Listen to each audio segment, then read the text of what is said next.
buat kita semuanya. Saya Yosefin Gracena Wijaya. Pada hari ini saya akan membawakan firman Tuhan mengenai tanggung jawab orang Kristen dalam masyarakat.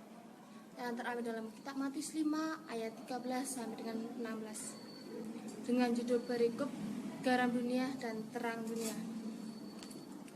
Kamu adalah garam dunia. Jika garam menjadi tawar, dengan apakah ia diasinkan? Tidak ada lagi gunanya selain dibuang dan diinjak orang. Lalu yang ke-14, kamu adalah terang dunia. Kota yang terletak di atas gunung tidak mungkin tersembunyi.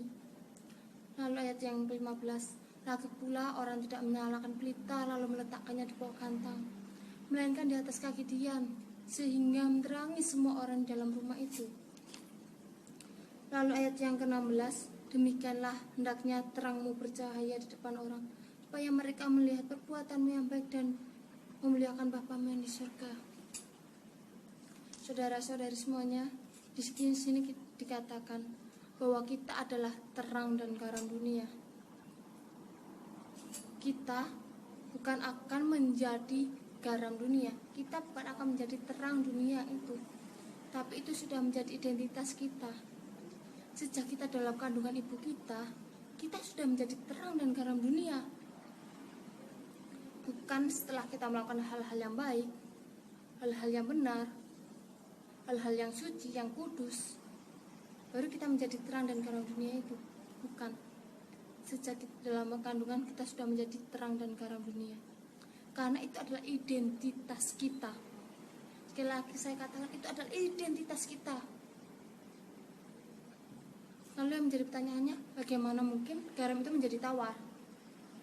Yang kita tahu dalam kehidupan kita sehari-hari, garam digunakan untuk memasak, untuk mengasinkan. Saudara-saudari, pada zaman Tuhan Yesus, garam itu digunakan berkali-kali. Saat garam itu sudah digunakan berulang kali, garam itu menjadi tawar. Tentunya, garam yang sudah menjadi tawar tidak berguna lagi. Lalu ya akan dibuang saja.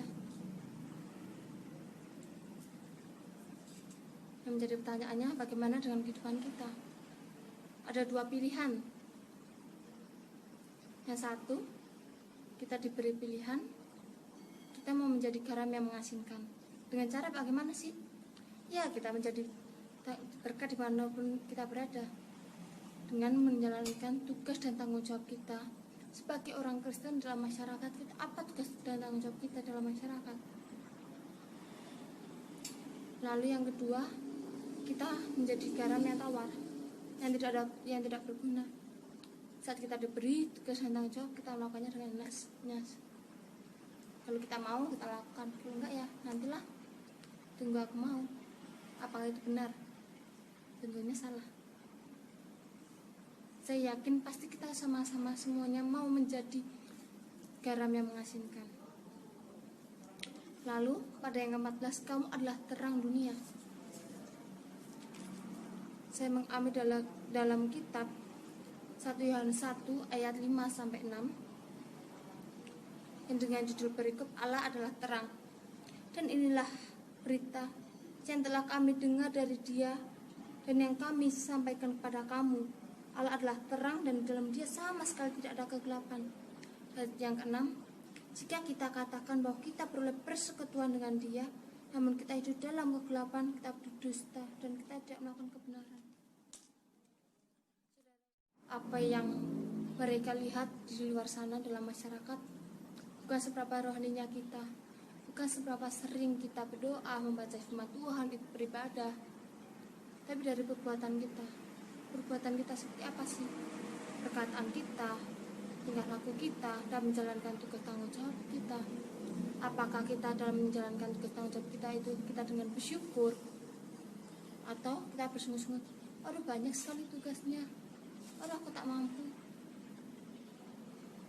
Lalu dalam tingkah laku kita, ya kita lakukan dengan asal-asalan, atau kita lakukan dengan sungguh-sungguh supaya hasilnya memuaskan. Terlebih-lebih nama Bapa yang dipermuliakan, seperti dalam ayat Matius 5 ayat yang ke-16. Mereka melihat perbuatan kita. Apakah perbuatan kita ini memuliakan Bapa atau sebaliknya? Mari kita koreksi diri kita. Kalau selama ini kita belum menjalankannya dengan baik, kita baharui, kita ubah. Dengan cara kita berdoa, kita menolong, minta pertolongan Tuhan untuk memampukan kita.